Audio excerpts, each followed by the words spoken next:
आशू बांगड़ की जी गिरफ्तारी है, रात मैं ठीक लगभग 11 बजे पुलिस स्टेशन जाके आया, जिथे कि साढ़े साथियों ने धरना लाया हुआ सी। उन्होंने पत्नी समेत लोग बैठे सन, लेकिन आशू बांगड़ उत्थे मौजूद नहीं सी उस पुलिस स्टेशन जिथे FIR रजिस्टर हुई।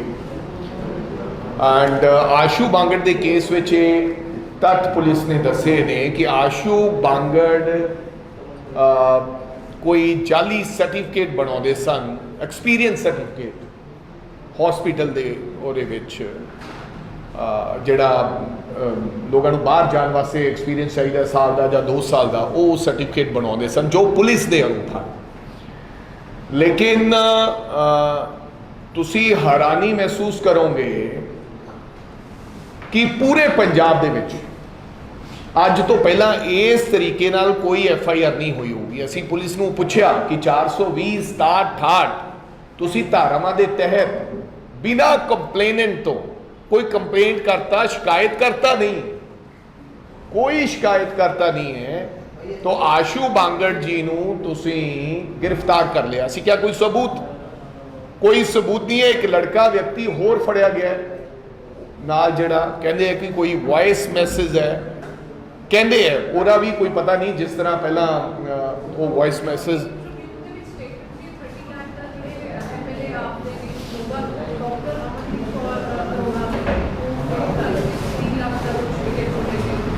₹30 लाख नहीं, 30 लाख का देखो बिना किसी तथ्यों के आधार पर इस तरह कोई गल कह देनी, मैनू लगता ਜਾਂ ਤਾਂ ਕੋਈ ਐਸਾ ਜਿਹੜਾ ਮੈਸੇਜ ਆ ਉਹ ਜਨਤਾ ਦੇ ਸਾਹਮਣੇ ਰੱਖਣ ਵੀ ਆ ਫਲਾਣਾ ਮੈਸੇਜ ਆ ਜਾਂ ਫਲਾਣੀ ਵੌਇਸ ਰਿਕਾਰਡਿੰਗ ਹੈਗੀ ਆ ਸਾਡੇ ਕੋਲੇ। ਕੋਈ ਕੰਪਲੇਨੈਂਟ ਨਹੀਂ ਹੈ ਬਿਨਾ ਨਹੀਂ, but where is that audio clip? ਇਹੀ ਆਡੀਓ ਕਲਿੱਪ ਦਾ ਤਾਂ ਪਹਿਲਾਂ ਮੰਤਰੀ ਸਾਹਿਬ ਦਾ ਵੀ ਕਹਿੰਦੇ ਸੀ ਕਿ ਦੇਰ ਇਜ਼ ਆਡੀਓ ਕਲਿੱਪ। ਕੱਲ ਜਦੋਂ ਉਹਨਾਂ ਦੀ ਜ਼ਮਾਨਤ ਹੋਈ ਤਾਂ ਹਾਈ ਕੋਰਟ ਮਾਨਯੋਗ ਜਸਟਿਸ ਲੀਜ਼ਾ ਗਿੱਲ ਨੇ ਪੁੱਛਿਆ ਕਿ ਭਾਈ ਕੋਈ ਜ਼ਿਆਦਾ ਐਵੀਡੈਂਸ ਦਿਓ, ਜੇ ਤੁਸੀਂ ਅਪੋਜ਼ ਕਰਨਾ ਹੈ ਤਾਂ ਕੋਈ ਐਵੀਡੈਂਸ ਦਿਓ। If there is no evidence ਤਾਂ ਉਹਨਾਂ ਦੀ ਜ਼ਮਾਨਤ ਹੋਣੀ ਹੈ। ਸੋ ਮੇਰੇ ਕਹਿਣ ਦਾ ਮਤਲਬ ਕੋਈ ਐਸਾ ਐਵੀਡੈਂਸ ਕੋਈ ਸਾਹਮਣੇ ਨਹੀਂ ਆਇਆ ਔਰ ਬਿਨਾ ਕੰਪਲੇਨੈਂਟ ਤੋਂ ਪਰਚਾ ਦਰਜ ਕਰ ਦਿੱਤਾ ਗਿਆ। ਹਾਲਾਂਕਿ 420 67 68 ਦੇ ਵਿੱਚ ਤੁਸੀਂ ਇਨਕੁਆਇਰੀ ਕਰਨੀ ਬਣਦੀ ਹੈ। ਪਹਿਲਾਂ ਬਿਫੋਰ ਇਨਕੁਆਇਰੀ ਤੁਸੀਂ FIR ਦਰਜ ਨਹੀਂ ਕਰ ਸਕਦੇ ਔਰ ਸਰਾਸਰ ਇਹ it's a vendetta politics. Ashu Bangar ਚੋਣਾਂ ਦੇ ਸਮੇਂ ਆਮ ਆਦਮੀ ਪਾਰਟੀ ਤੇ ਨੂੰ ਛੱਡ ਕੇ ਔਰ ਕਈ ਆਰੋਪ ਸਨ ਜਿਹੜੇ ਉਹਨਾਂ ਨੇ ਲਾਏ ਸਨ, ਉਹ ਛੱਡ ਕੇ ਉਹਨਾਂ ਨੇ ਜਿਹੜੀ ਜਿੱਤ ਰਹੀ ਸੀ ਪਾਰਟੀ, ਕੋਈ ਵਜ੍ਹਾ ਹੋਣੀ ਹੈ ਜਿਸ ਬੰਦੇ ਨੇ ਜਿਸ ਕਰਕੇ ਉਹਨਾਂ ਨੇ ਟਿਕਟ ਛੱਡ ਕੇ ਕਾਂਗਰਸ ਪਾਰਟੀ ਦਾ ਦਾਮਨ ਫੜਿਆ। ਸੋ ਇਹ ਸਰਾਸਰ ਜਿਵੇਂ ਕਿ ਅਲਕਾ ਲਾਂਬਾ, ਬੱਗਾ, ਕੁਮਾਰ ਵਿਸ਼ਵਾਸ, ਇਹ ਸਾਰਾ ਜਿਹੜਾ ਘਟਨਾਕ੍ਰਮ ਹੈ ਇਹ ਜਾਣਬੁੱਝ ਕੇ ਉਹਨਾਂ ਲੋਕਾਂ ਨਾਲ ਬਦਲਾ ਲੈਣ ਦੀ ਕੋਸ਼ਿਸ਼ ਕੀਤੀ ਜਾ ਰਹੀ ਹੈ ਜਿਨ੍ਹਾਂ ਲੋਕਾਂ ਨੇ ਕਿਤੇ ਨਾ ਕਿਤੇ ਸਵਾਲ ਖੜੇ ਕੀਤੇ ਸਨ ਆਮ ਆਦਮੀ ਪਾਰਟੀ।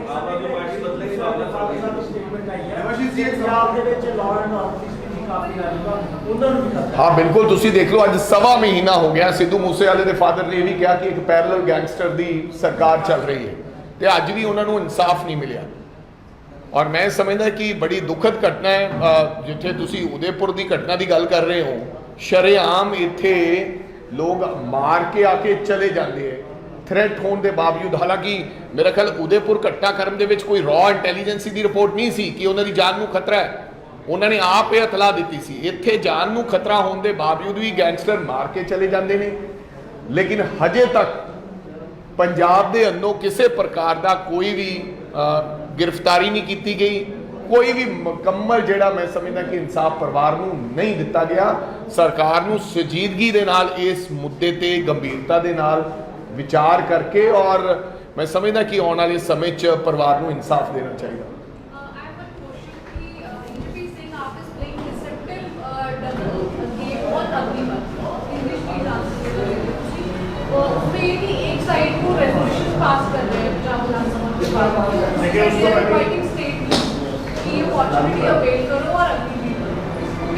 आम आदमी पार्टी कह रही है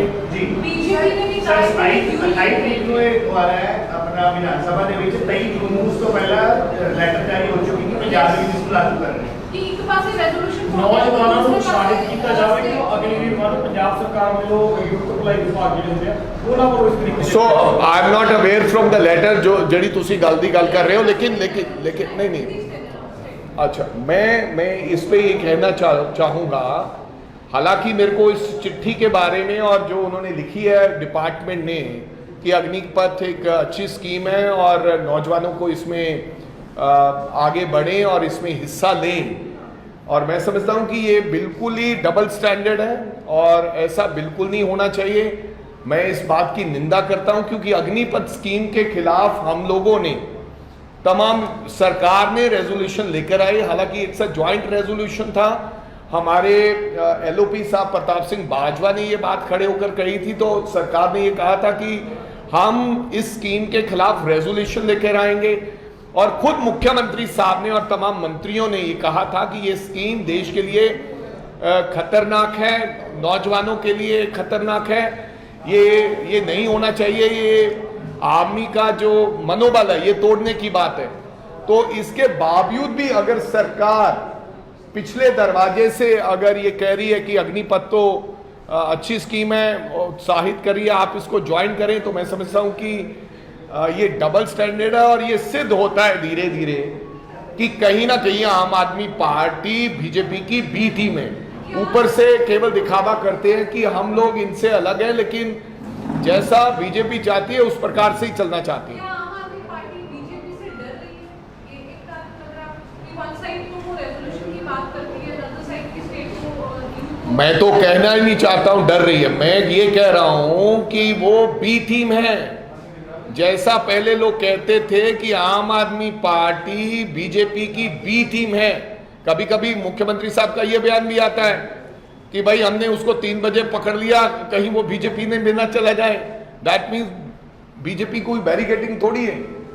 तो ये सीधा सीधा अगर ये चिट्ठी जो आपने कहा है, जो आपके पास है, मीडिया में है और आपके व्हाट्सएप ग्रुप पे घूम रही है, तो मैं समझता हूं कि ये कहीं ना कहीं आम आदमी पार्टी बी टीम की तरह काम करती है और कहती कुछ है और करती कुछ है, और इसका जवाब लोगों ने अभी संगरूर बाई इलेक्शन में उनको दे भी दिया है। सर, एडवाइजरी कमेटी का गठन किया जा रहा है जो पंजाब सरकार को और ऑफिसर को एक तरीके से गाइड करेगी, किस तरीके से देखते हैं आप उसे? और ये भी कहा जा रहा है कि राज्यसभा सांसद राघव चड्ढा उसके चेयरमैन हैं। सो मैं समझदा कि अनकॉन्स्टिट्यूशनल ਜਿਹੜੀਆਂ ਗੱਲਾਂ ਹੁਣ ਪੰਜਾਬ ਸਰਕਾਰ ਦੇ ਵਿੱਚ ਹੋ ਰਹੀ ਹੈ।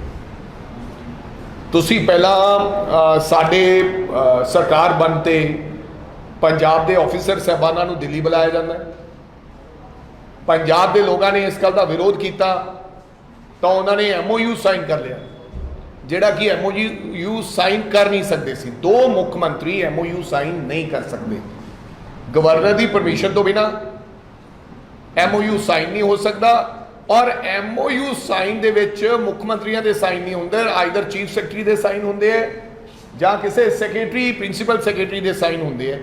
ਫਿਰ ਉਹਦੇ ਵਿੱਚ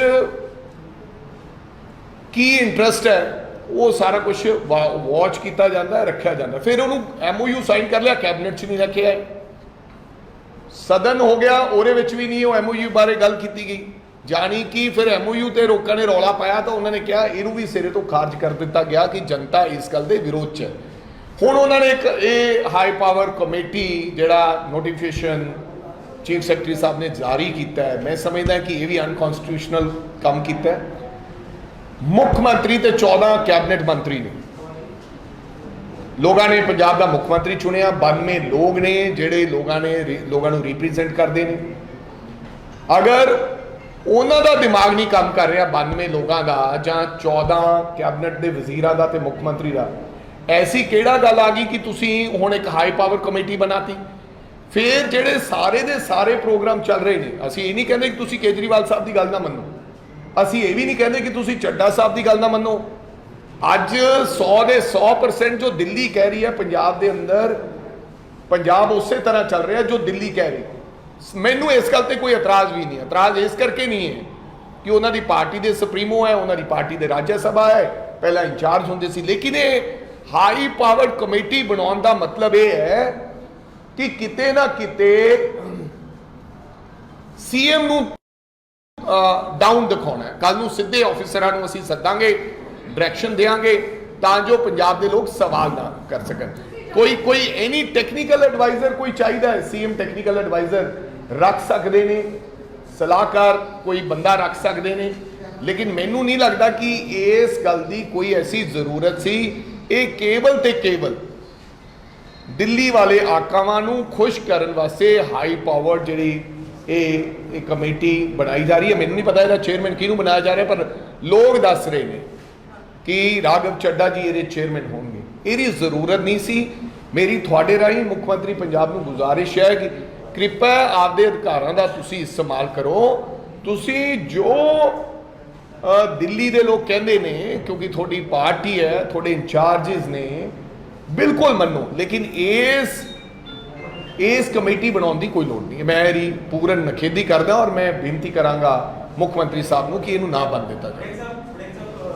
ਤੁਹਾਡੀ ਪਾਰਟੀ ਨੂੰ ਬੜਾ ਕਰਦੇ ਹੱਥੀ ਲੈਂਦੇ ਨੇ ਮੁੱਖ ਮੰਤਰੀ ਸਾਹਿਬ ਨੂੰ ਲਗਾਤਾਰ ਇਹ ਕਹਿੰਦੇ ਕਿ ਤੁਹਾਡੀ ਪਾਰਟੀ ਦੇ ਅੰਦਰ ਬਹੁਤ ਸਾਰਾ ਭ੍ਰਿਸ਼ਟਾਚਾਰ ਹੋਇਆ, ਜਿਸ ਨੂੰ ਲੈ ਕੇ ਬਹੁਤ ਸਾਰੀਆਂ ਕਾਰਵਾਈਆਂ ਹੋਣਗੀਆਂ। ਉਹ ਪੂਰਾ ਜਨਮ ਕਰ ਚੁੱਕੇ ਨੇ ਕਿ ਬਹੁਤ ਸਾਰੇ ਸਾਬਕਾ ਮੰਤਰੀ ਨੇ ਜਿਹੜੇ ਉਹਨਾਂ ਨੂੰ ਜੇਲ੍ਹ 'ਚ ਭੇਜਾਂਗੇ। ਹੁਣ ਇਸੇ ਚੀਜ਼ ਨੂੰ ਲੈ ਕੇ ਮੋਹਾਲੀ ਦੇ ਅੰਦਰ ਇੱਕ ਕਾਰਵਾਈ ਹੋਈ ਹੈ, ਜਿਸ ਦੇ ਵਿੱਚ ਤੁਹਾਡੀ ਪਾਰਟੀ ਦੇ ਸਾਬਕਾ ਮੰਤਰੀ ਗੁਰਮੀਤ ਸਿੰਘ ਸਿੱਧੂ ਹੋਰਾਂ ਦੇ ਇਲਜ਼ਾਮ ਲੱਗਦੇ ਰਹੇ ਕਿ ਇੱਕ ਗਊਸ਼ਾਲਾ ਹੈ ਜਿਹੜੀ ਬਲੌਂਗੀ ਦੇ ਅੰਦਰ ਹੈ, 10 ਏਕੜ ਜ਼ਮੀਨ ਹੈ, ਉਸੇ ਇਲਜ਼ਾਮ ਲੱਗਦੇ ਰਹੇ ਕਿ ਉਹਨਾਂ ਨੇ ਆਪਣੇ ਨਾਮ ਤੇ ਰਜਿਸਟਰਡ ਇੱਕ ਜਿਹੜੀ ਸੁਸਾਇਟੀ ਬਣੀ ਹੈ ਬਾਗੋਕਾਰ ਗਊਸ਼ਾਲਾ, ਉਹਨਾਂ ਨੇ ਰਜਿਸਟਰ ਤੋਂ ਪਹਿਲੇ ਸਾਲ ਦੇ ਵਿੱਚ ਕਿਸੇ ਦੇ ਦਿੱਤਾ, ਉਸ ਲੀਜ਼ ਨੂੰ ਰੱਦ ਕਰ ਦਿੱਤਾ ਗਿਆ। ਤੁਹਾਨੂੰ ਲੱਗਦਾ ਹੈ ਕਿ ਉਸੇ ਕਾਰਵਾਈ ਦੇ ਅੰਦਰ ਇਹ ਗਲਤ ਹੋਈ ਹੈ ਜਾਂ ਸਹੀ ਹੈ? ਯਾਰ ਮੈਨੂੰ ਇਸ ਬਾਰੇ ਕੋਈ ਜਾਣਕਾਰੀ ਨਹੀਂ ਹੈ ਕਿ ਕੌਣ ਕਿੱਥੇ ਗਊਸ਼ਾਲਾ ਕਿਹਨੇ ਲਈ ਹੈ ਕਿਹਨੇ ਨਹੀਂ ਲਈ। ਮੈਂ ਬਿਲਕੁਲ ਜਿੰਨਾ ਚਿਰ ਤੱਥਾਂ ਦੇ ਬਰੀਫਿੰਗ ਦੇ ਵਿੱਚ ਨਾ ਪਤਾ ਹੋਵੇ ਉਸ ਗੱਲ ਤੇ ਟਿੱਪਾ ਟਿੱਪਣੀ ਨਹੀਂ ਕਰਨਾ ਚਾਹੁੰਦਾ। ਜਿੱਥੋਂ ਤੱਕ ਰਹੀ ਕਿਸੇ ਤੇ ਇਲਜ਼ਾਮਾਤ ਨੇ, ਫਲਾਂ ਤੇ ਨੇ, ਫਲਾਂ ਤੇ ਨੇ, ਇਹ ਤੱਥ ਜਦੋਂ ਸਾਹਮਣੇ ਆਉਣਗੇ ਉਦੋਂ ਪਤਾ ਲੱਗੇਗਾ। ਕਿਸੇ ਤੇ ਇਲਜ਼ਾਮਾਤ ਲਾਉਣ ਦੇ ਨਾਲ ਕੋਈ ਬੰਦਾ ਕ੍ਰਿਮੀਨਲ ਤੇ ਕਰਪਟ ਨਹੀਂ ਹੋ ਜਾਂਦਾ। ਅਕਸਰ ਹੀ ਵਿਰੋਧੀ ਪਾਰਟੀਆਂ ਇਹੋ ਜਿਹੇ ਕਿੱਸੇ ਪਹਿਲਾਂ ਵੀ ਪੰਜਾਬ ਦੇ ਵਿੱਚ ਬਹੁਤ ਚੱਲੇ ਨੇ, ਫੜੋ ਫੜਾਈ ਦੇ ਕਿੱਸੇ, ਪਹਿਲਾਂ ਫਲਾਂ ਨੂੰ ਫੜ ਲਿਆ, ਫਿਰ ਫਲਾਂ ਨੂੰ ਫੜ ਲਿਆ, ਅਲਟੀਮੇਟਲੀ ਉਹਨਾਂ ਚੋਂ ਨਿਕਲਿਆ ਕੁਝ ਨਹੀਂ, ਸਮਾਂ ਬਰਬਾਦ ਹੋਇਆ, ਪੈਸਾ ਖਰਾਬ ਹੋਇਆ, ਰੈਵਨਿਊ ਖਰਾਬ ਹੋਇਆ। ਕੇਵਲ ਲੋਕਾਂ ਦੀ ਜਿਹੜੀ ਅਟੈਂਸ਼ਨ ਹੈ ਉਹ ਡਾਈਵਰਟ ਕਰਨ ਦਾ ਮਕਸਦ ਰਹਿੰਦਾ ਸਰਕਾਰਾਂ ਦਾ। ਕਿਹਨੂੰ ਫੜਨਾ ਹੈ, ਕਿਹਨੂੰ ਨਹੀਂ ਫੜਨਾ, ਕੌਣ ਕਰਪਟ ਹੈ। ਮੈਂ ਕੋਈ ਵਿਅਕਤੀ ਨਹੀਂ ਹੈ ਕਿ ਮੈਂ ਕਿਸੇ ਤੇ ਆਰੋਪ ਲਾਵਾਂ। ਅਗਰ ਕੋਈ ਕਿਸੇ ਦੇ ਐਸੀ ਘਟਨਾਕ੍ਰਮ ਸਾਹਮਣੇ ਆ ਜਾਂਦਾ ਹੈ ਤਾਂ ਇਹ ਗੱਲ ਸਰਕਾਰ ਨੇ ਤੈਅ ਕਰਨ ਤੋਂ ਬਾਅਦ ਸਰਕਾਰ ਦੇ ਫੜਨ ਨਾਲ ਕੋਈ ਬੰਦਾ ਕਰਪਟ ਨਹੀਂ ਹੋ ਜਾਣਾ। ਕਿਉਂਕਿ ਉੱਥੇ ਸਤਿੰਦਰ ਜੈਨ ਫੜਿਆ, ਦਿੱਲੀ ਦੇ ਅੰਦਰ ਇੱਕ ਮੰਤਰੀ ਫੜਿਆ ਜਾਂਦਾ, ਉਹਨਾਂ ਦੀ ਪਤਨੀ ਨੂੰ ਵੀ ਈਡੀ ਦਾ ਨੋਟਿਸ ਆ ਜਾਂਦਾ। ਮੈਂ ਕਹਾਂ ਸਤਿੰਦਰ ਜੈਨ ਜਿਹੜਾ ਕਰਪਟ ਆਦਮੀ ਹੈ, ਬਿਲਕੁਲ ਨਹੀਂ ਕਵਾਂਗਾ।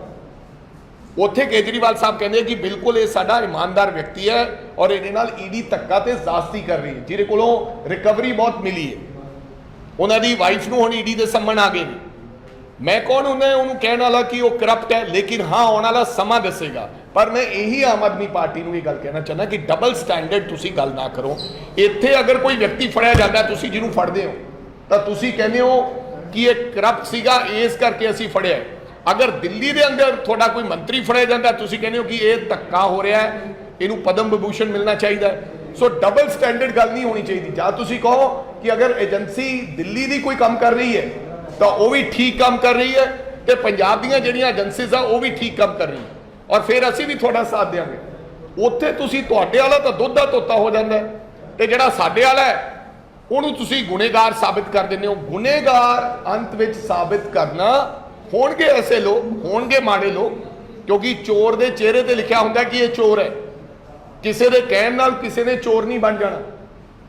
ਹਰ ਵਿਅਕਤੀ ਦੇ ਚਿਹਰੇ ਤੇ ਲਿਖਿਆ ਕਿ ਬੰਦਾ ਕਿਹੋ ਜਿਹਾ, ਤੇ ਲੋਕਾਂ ਨੂੰ, ਪੰਜਾਬ ਦੇ ਲੋਕਾਂ ਨੂੰ ਇਸ ਗੱਲ ਦਾ ਪਤਾ ਹੁੰਦਾ। ਸੋ ਮੇਰੇ ਕਹਿਣ ਦਾ ਮਤਲਬ, ਮੈਂ ਬੇਸ਼ੱਕ ਉਹ ਬੀਜੇਪੀ ਚਲੇ ਗਏ, ਮੈਂ ਇਸ ਤਰ੍ਹਾਂ ਦੀ ਟਿੱਪਾ ਟਿੱਪਣੀ ਔਰ ਕੀ ਕਾਗਜ਼ ਹੈ ਕੀ ਨਹੀਂ ਹੈ, ਜਿੰਨਾ ਚਿਰ ਤੁਸੀਂ ਬਰੀਫ ਉਸ ਕੇਸ 'ਚ ਨਹੀਂ ਜਾਂਦੇ ਉਹਨਾਂ ਚਿਰ ਮੈਂ ਇਸ ਤੇ ਕੋਈ ਟਿੱਪਾ ਟਿੱਪਣੀ ਨਹੀਂ ਕਰਨੀ ਚਾਹੁੰਦਾ। ਪਰ ਵੈਂਡੇਟਾ ਨਹੀਂ ਹੋਣਾ ਚਾਹੀਦਾ।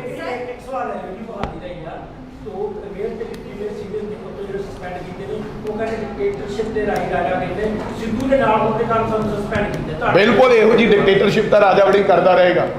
2 ਵਾਰੀ ਮੀਟਿੰਗ ਬੁਲਾਈ, ਉਹਨਾਂ ਨੂੰ ਸੱਦਿਆ ਗਿਆ, ਪਰਸੋਂ ਬੁਲਾਈ ਨਹੀਂ ਆਏ, ਉਹਨਾਂ ਨੇ ਇੱਕ ਮੀਟਿੰਗ ਰੱਖ ਲਈ ਗਈ। ਫਿਰ ਕੱਲ ਫੇਰ ਮੀਟਿੰਗ ਬੁਲਾਈ ਗਈ, ਟੈਲੀਫੋਨ ਤੇ ਉਹਨਾਂ ਨੇ ਕਿਹਾ ਕਿ ਅਸੀਂ ਆਵਾਂਗੇ, ਨਹੀਂ ਆਏ। ਪੀਸੀਸੀ ਪ੍ਰਧਾਨ ਨੇ ਕਾਂਗਰਸ ਪਾਰਟੀ ਦੇ ਡਿਪਟੀ ਮੇਅਰ ਤੇ ਸੀਨੀਅਰ ਮੇਅਰ ਦੀ ਤੇ तमाम ਐਮਸੀ ਕਾਉਂਸਲਰ ਸਾਹਿਬਾਨਾਂ ਦੀ ਮੀਟਿੰਗ ਬੁਲਾਈ ਸੀ, ਜਿਹਦੇ 'ਚ ਕਾਫੀ ਕਾਉਂਸਲਰ ਸਾਹਿਬਾਨ ਇੱਥੇ ਆਏ, ਸ਼ਾਮਲ ਹੋਏ।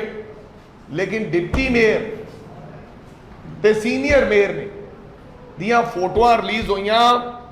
ਬਲਬੀਰ ਸਿੰਘ ਸਿੱਧੂ ਜਿਹੜੇ ਕਿ ਅੱਜ ਕੱਲ੍ਹ ਬੀਜੇਪੀ ਦੇ ਨੇ, ਉਹਨਾਂ ਦੇ ਘਰ ਵਿੱਚ ਜਾ ਕੇ ਉਹਨਾਂ ਨਾਲ ਖੜੇ ਹੋ ਕੇ ਮੀਟਿੰਗ ਦੇ ਰੂਪ ਦੇ ਵਿੱਚ ਫੋਟੋਆਂ ਜਿਹੜੀਆਂ ਉਹ ਰਿਲੀਜ਼ ਕੀਤੀਆਂ।